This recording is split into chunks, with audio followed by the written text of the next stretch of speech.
যাদের অন্নপূর্ণা যোজনার অ্যাপ্লিকেশন স্ট্যাটাসে অ্যাপ্লিকেশন রিজেক্টেড দেখাচ্ছিল তাদের জন্য রয়েছে দারুণ একটি গুড নিউজ।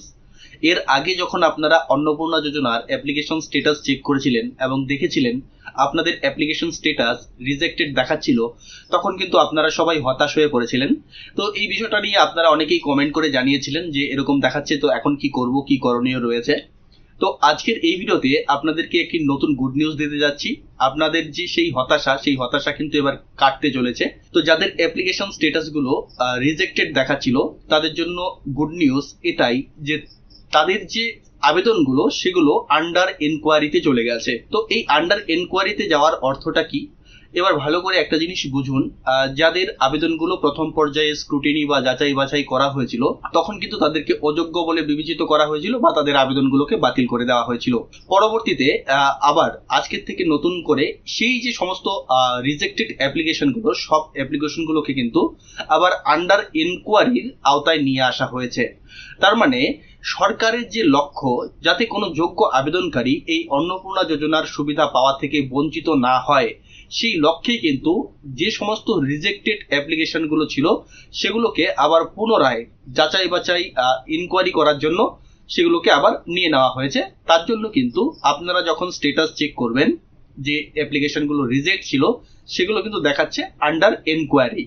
তো এবার এই আন্ডার এনকোয়ারিতে কি হচ্ছে, তো ধরুন কারো অ্যাপ্লিকেশন কোনো একটা কারণে, নির্দিষ্ট একটা কারণে সেই অ্যাপ্লিকেশনটা প্রথমে রিজেক্ট হয়েছিল, কিন্তু বর্তমানে সেই অ্যাপ্লিকেশনটাকে আবার ইনকোয়ারির জন্য রাখা হয়েছে বা ইনকোয়ারির জন্য দেওয়া হয়েছে যে আবারও আপনারা এটাকে মিলিয়ে দেখুন বা খতিয়ে দেখুন যে এই ব্যক্তির আবেদনটা কি কারণে বাতিল হলো এবং এই ব্যক্তির আবেদনটা বাতিল হওয়ার পেছনে কি কারণ রয়েছে, তিনি কি কোনো ভুল তথ্য দিয়েছেন কিংবা তার যে তথ্যে কোনো গরমিল রয়েছে বা তার যে আবেদনটা সেই আবেদনে কি কোনো কোথাও কি কোনো ভুল হয়েছে কিনা, এই সমস্ত জিনিস কিন্তু দেখা হচ্ছে।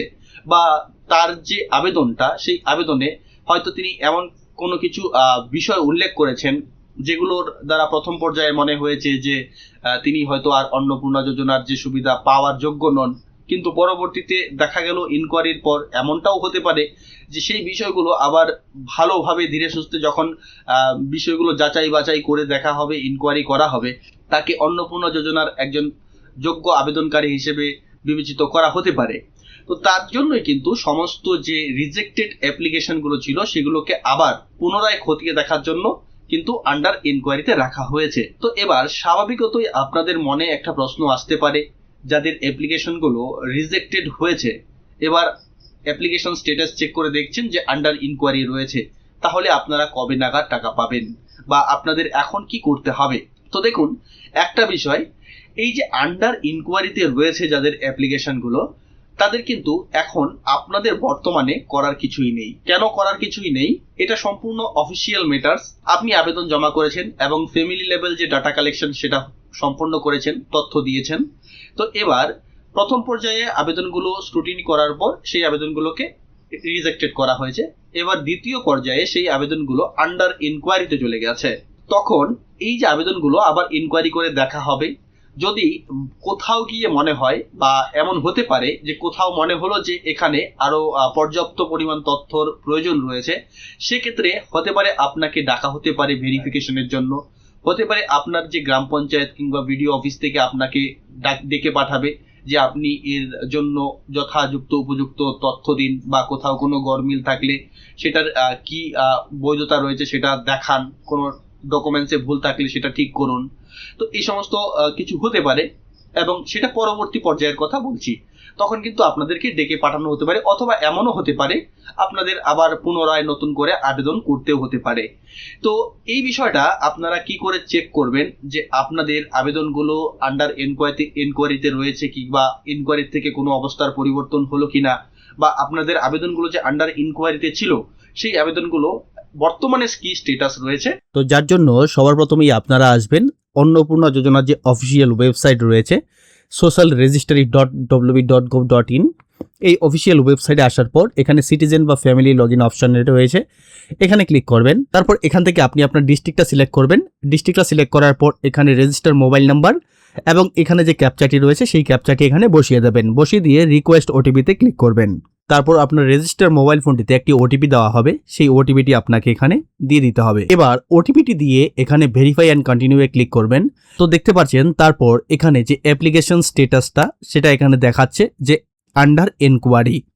এর মানে এই অ্যাপ্লিকেশনটা প্রথমে রিজেক্টেড ছিল এবং বর্তমানে এই অ্যাপ্লিকেশনটা পুনরায় বিবেচনার জন্য গিয়েছে এবং এই অ্যাপ্লিকেশনটাকে আবার পুনরায় যাচাই বাছাই করে দেখা হবে এবং তারপর যদি মনে হয় যে এই ব্যক্তি অন্নপূর্ণা যোজনার টাকা পাওয়ার জন্য যোগ্য, তাহলে ওনার আবেদনটাকে অ্যাপ্রুভ করা হবে এবং যদি কোনো সমস্যা থাকে বা কোথাও কোনো ডকুমেন্টসের অভাব থাকে বা কোথাও কোনো তথ্যের গরমিল থাকে, তাহলে হতে পারে আবার তাকে বিডিও অফিস কিংবা গ্রাম পঞ্চায়েত থেকে ডেকে পাঠানো হতে পারে কিংবা অথবা পুনরায় নতুন করে আবেদন করতে হতে পারে। তো আপনারা বুঝলেন। তার পাশাপাশি দেখতে পাচ্ছেন কারো ক্ষেত্রে যদি এই রকম আসে, দেখতে পাচ্ছেন যে পেমেন্ট ফেইলার, কিন্তু একটা কথা দেখুন, কারো ক্ষেত্রে যদি এই ধরনের পেমেন্ট ফেইলারের অপশন দেখায় তাহলে আপনাদের একটা জিনিস বুঝতে হবে যে আপনাদের যে ব্যাংক অ্যাকাউন্ট নাম্বারটি আপনারা আবেদনের সময় দিয়েছেন সেই ব্যাংক অ্যাকাউন্টে সঠিক অ্যাকাউন্টের সঙ্গে ডিবিটি লিঙ্ক নেই।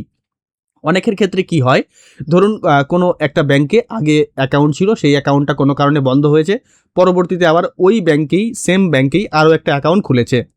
তো সেক্ষেত্রে আপনি যখন ডিবিটি চেক করতে যাবেন তখন কিন্তু আপনাকে দেখিয়ে দেবে যে কোন ব্যাংকের অ্যাকাউন্টের সঙ্গে ডিবিটি লিঙ্ক রয়েছে। তো সেক্ষেত্রে আপনি হয়তো ভাবছেন যে আপনার ওই সেম ব্যাংকেই ডিবিটি লিঙ্ক রয়েছে, অর্থাৎ আপনার পরবর্তী অ্যাকাউন্ট ওই ব্যাংকেরই, কিন্তু না, হয়তো দেখা গেছে আগের অ্যাকাউন্টের সঙ্গে আপনার ডিবিটি লিঙ্ক ছিল যেটি বন্ধ হয়ে গেছে। তো নতুন অ্যাকাউন্টের সঙ্গে আপনাকে অবশ্যই ডিবিটি লিঙ্ক করিয়ে রাখতে হবে। তো পেমেন্ট ফেইলার একমাত্র ডিবিটি লিঙ্কের সমস্যা থাকার কারণেই হয়েছে, আর কোনো সমস্যা থাকতে পারে না, যেহেতু অন্নপূর্ণা যোজনার টাকা ডিবিটি ট্রান্সফারের মাধ্যমে দেওয়া হয়েছে। এবং আপনাদের যদি কারো এই ধরনের সমস্যা হয়ে থাকে তাহলে সেই সমস্যার কথা আপনারা চাইলে আমাদেরকে কমেন্টেও জানাতে পারেন। এবং এখনও পর্যন্ত যদি কারো অ্যাপ্লিকেশন স্ট্যাটাসে দেখায় যে অ্যাপ্লিকেশন রিজেক্টেড, তাহলে আপনাদের কিন্তু একটা জিনিস ভাবতে হবে যে সেই ব্যক্তির অ্যাপ্লিকেশনটা এখনও রিজেক্টেড অবস্থায় রয়েছে এবং সেই অ্যাপ্লিকেশনটা কিন্তু আন্ডার এনকোয়ারিতে যায়নি। তবে এই অবস্থা যদি বেশ কিছুদিন কন্টিনিউ থাকে, হয়তো আগামী 2-1 দিন পর্যন্ত দেখা গেল আন্ডার রিজেক্টেডই রয়ে গেল, তাহলে সেক্ষেত্রে আপনারা হয়তো অবশ্যই আপনাদের গ্রাম পঞ্চায়েত কিংবা বিডিও অফিসে যোগাযোগ করতে পারেন। এবং যাদের অ্যাপ্লিকেশনে কোনো কিছুই লেখা থাকবে না, একদম সিম্পল থাকবে, সাদাসিধে থাকবে, তাদের অ্যাপ্লিকেশনগুলো কিন্তু সঠিক রয়েছে এবং তারা কিন্তু অবশ্যই অন্নপূর্ণা যোজনার টাকা পাচ্ছে। তো এই বিষয় নিয়ে আপনাদের যদি কোনো সংশয় এবং কোনো মতামত থাকে তাহলে অবশ্যই কমেন্ট করে জানাবেন এবং অবশ্যই আমাদেরকে ফলো করে রাখবেন পরবর্তী নতুন নতুন আপডেট এবং ভিডিওর জন্য। ধন্যবাদ প্রথম থেকে শেষ অবধি ভিডিওটির সঙ্গে থাকার জন্য।